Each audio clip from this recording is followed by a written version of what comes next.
Welcome back to Learn SKN, and today we're going to be looking at the January 2022 paper 1 for Principles of Business. So that's the January 2022 paper 1 for Principles of Business. And before we jump into the paper, you know what to do: like, subscribe, and hit the notification bell so you know when Learn SKN drops another video. Alright, so one thing to note: if you would prefer to attempt the question first, the paper first, and then come back to see the answer, that's cool. You just download the blank paper from in the description, you attempt it, and you can always come back and see what the end result is.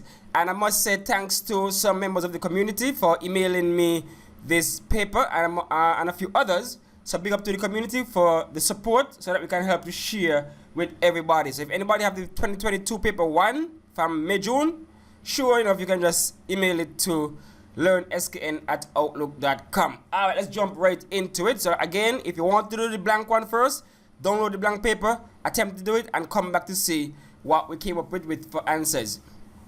So number 1, private enterprise is run mainly to, and the answer of course is to make a profit. So A, create profit. That's the main aim of any business. Any private business is to make a profit. Number 2, the main role of the human resource department of an organization is to, and the answer here is another A, recruit qualified employees. Recruit qualified employees. Number 3, which of the following types of economic systems does the state own and control all the country's economic resources? So which one is the government controls everything? And so the answer here is B, the planned economy. So the government or the state make all the plans as to how they are going to utilize the economic resources. Number 4, which of the following types of checks allows an individual to receive cash on demand? So you go to the bank with this check, you present it to the teller, you get cash one time, and that would be the open check. The open check. So the most dangerous one. So if you lost that, you're in trouble. Somebody cash your money and gone with it. Alright, number 5, a post-dated check is one which, and you see the answers are cut off here for, I guess it was scanned like that, but there are some other questions like that, so if you can decipher them, we'll just leave them out. But this one, a post-dated check, of course, is dated for payment at a future date, right? So it's future date. So you're going to work out that as future. Plus, you would have seen this question on papers in the past, so that's A. Number 6. The main objective of a trade union is to encourage the advancement of the welfare of its members. So that's C. Again, this is a question from before, so we can work out the answer. Advancement of the welfare of its members. That's the main aim of the trade union, to look out for its members so that they're sorted properly. Number 7. A firm that disposes of waste in an ethical manner is said to be demonstrating its responsibility to, so it's corporate responsibility to, and the best answer here is society, right? Because if you are disposing of your waste in an ethical manner, you're not going to affect society as a whole. Remember, customers, employees, and government, they're all part of society, so that waste will affect all of them the same way. So it's a society. Number 8, which of the following phrases best describes an authoritarian leader? So somebody who rules the iron fist, they do what they want, nobody could have any opinion. Right? So what they say here, the answer is B, making decisions without consultation. So an authoritarian leader, they do everything without anybody having any input. So that's the authoritarian. Then we have number 9. The term division of labor can be defined as the C, separation of tasks to complete a job. So you have one job and you break it down into different tasks, and that's what they call division of labor, literally dividing the labor among tasks so that other people can do different tasks and together they complete the one job. Number 9, Richard has been an employee of MTSL for over 10 years. He is due for a promotion at the end of the year. However, a manager's nephew, so some nepotism right there, who was recently hired, has been promoted ahead of Richard. An upset Richard has taken the issue to his trade union. This conflict is as a result of, and the best answer here to me is A, unfair practices. If you're accustomed to promote persons after X amount of years of service, then somebody, because they are family and they just come in and they get promoted, that is totally unfair. Right? So the answer is A in my view. Number 11. In which of the following management functions is a manager engaged when he grants a worker time off with pay? So they give a worker time off with pay. And so the best answer for me is C, motivating, because perhaps the employer might be going through something and they just want to take some time off from work, but they might be worried about, losing some money. But the manager said, okay, you want to deal with this, you can take some time off, we're going to pay you still. And so that would motivate the worker to, even when he come back, to even put in his all. That's more motivating than planning, delegating, or coordinating. So that's C. Number 12. Which of the following is an example of an entrepreneur? So somebody will take a risk to start a business, an entrepreneur. So we have A, Joe rents an office space. So Joe rents an office space, Joe doing nothing, they're in a business. B, Rogers goes to the bank to get a loan. It could be personal, we don't know, so that's not an entrepreneur. Sally occasionally babysits her neighbor's child. So occasionally it's a little favor, maybe a little 1 or 2 cents, they're really in a business. D, Donna operates an online bakery from her home. So the answer is D. Donna doing her bakery. That's an entrepreneur right there. Number 13. In which of the following situations is the collateral most needed? So collateral. So what is collateral? Collateral is what you use to back a loan. So you want to go for a loan, you have to bring something that the bank can use to make sure that they get back their money if you can't pay for the loan. So the collateral is used to back up the loan. And so the answer here is C, borrowing from a financial institution. That's normally when collateral comes into play. When you're borrowing money, when you're going for a loan, you need collateral to back up your claim to get the money, so that if the bank doesn't get money from you, as in you pay back the bank, they can take the collateral, a house, land, car, whatever, and use it to get back their monies. Number 14. Which of the following is not an element of a business plan? So the business plan, you would have your financial plan, you'll have your marketing plan, you have a production plan. But the legal plan is not a part of the business plan, right? The legal plan is not a part of that, so it's A. 15. An entrepreneur who wants to maintain control of a business would be advised to establish the business as and the answer here is A. Well, the best answer for me is A, a sole trader, right? Some people would say that you can do an LLC, right? An LLC, a limited liability company. That can be a path that you can take if you want to start a business.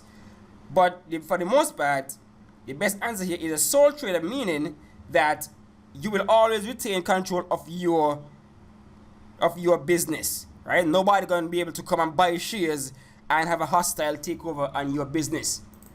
Number 16. Which of the following variables is not an element of a feasibility study? So remember, a feasibility study is used to try to see if the business idea you have in mind can actually work, if it's actually possible.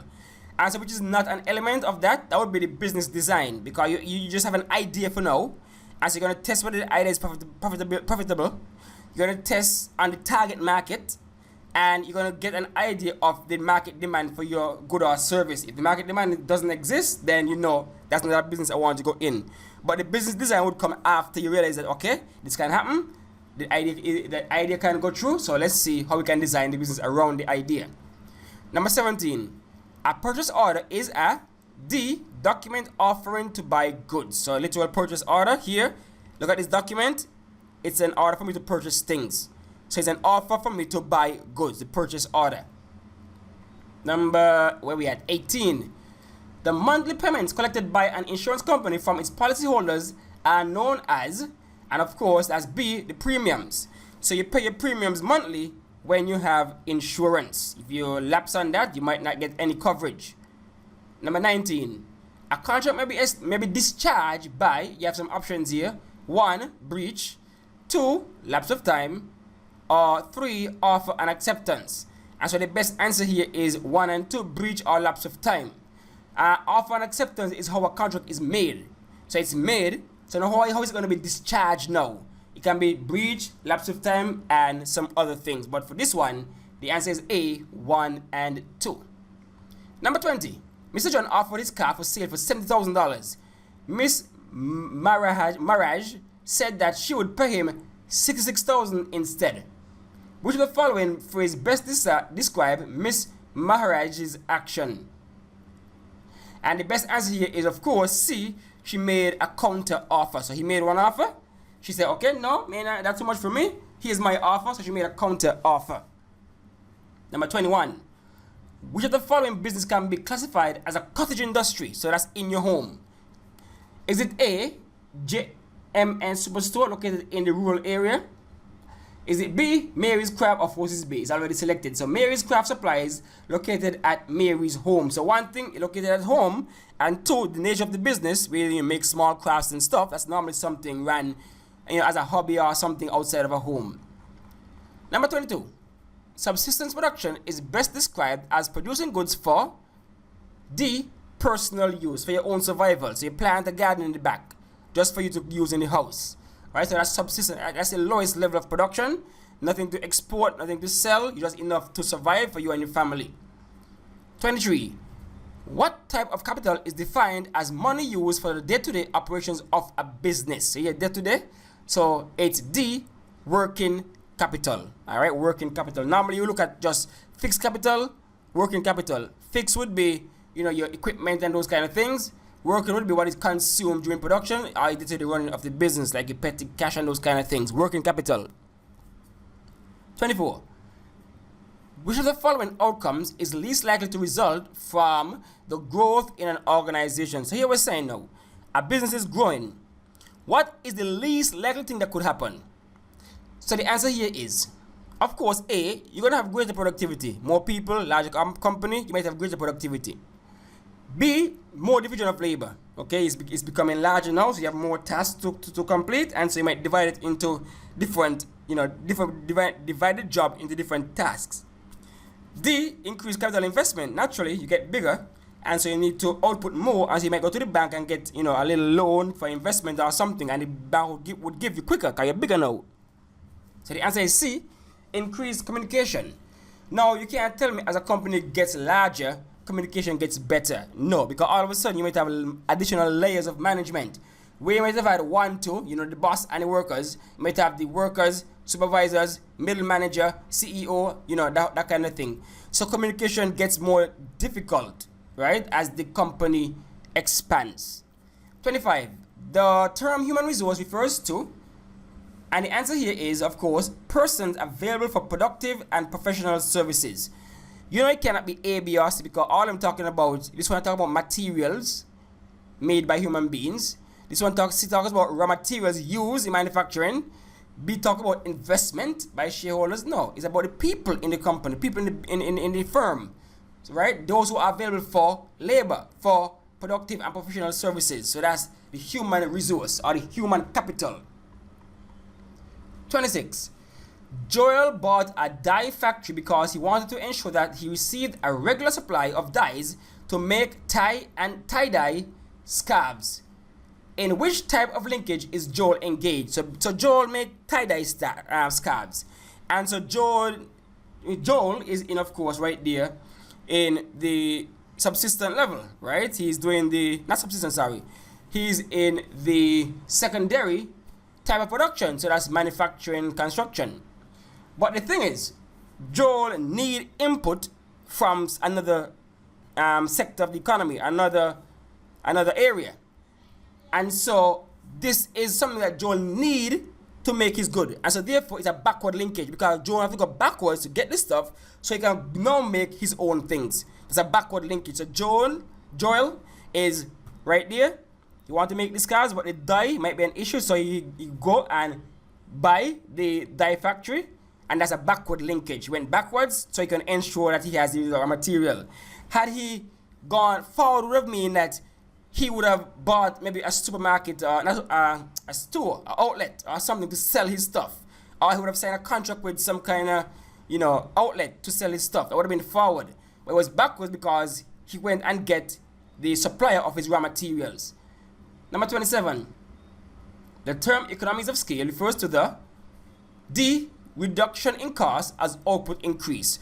So economies of scale is the phenomenon where as a company or firm increases their output, or as they grow, the overall cost of production, the average cost of production falls. So there's a reduction in cost as they grow. That's economies of scale. Number 28. Which of the following can be described as a marketing activity? We have A, distributing commodities to outlets. That's part of the marketing activities, distribution. Right, so they say answer is A. 29, which of the following elements comprise the marketing mix? The 4 P's of marketing. So of course, product, price, promotion, place. 4 P's, that's B. B is the marketing mix. Product, price, promotion, and place. Number 30. In which of the following types of trade is the hire purchase method of buying most likely to be used? So which one would you use hire purchase? And so you have retail, import, foreign, and wholesale. Of course, the obvious answer is retail. I mean, how could you hire purchase something overseas? Right? You don't hire purchase anything overseas. Right? So the best answer is retail. You know, you go to your courts and things like that, and hire purchase a fridge, a stove, whatever. Or you can buy it cash, of course, but it's on the retail level. So alright, so we're up to 30. We're halfway there. We don't want it too long of a video, so we're going to stay here for now. And we're going to pick up from question 31 and go all the way to 60 next time. Alright, so that's it for now. You know what to do. Like, subscribe, and hit the notification bell so you know when Learn SKN drops part 2 of the January 2022 Principles of Business Paper 1. So hit the bell, subscribe, share. Alright, so thanks for watching. Thanks for listening.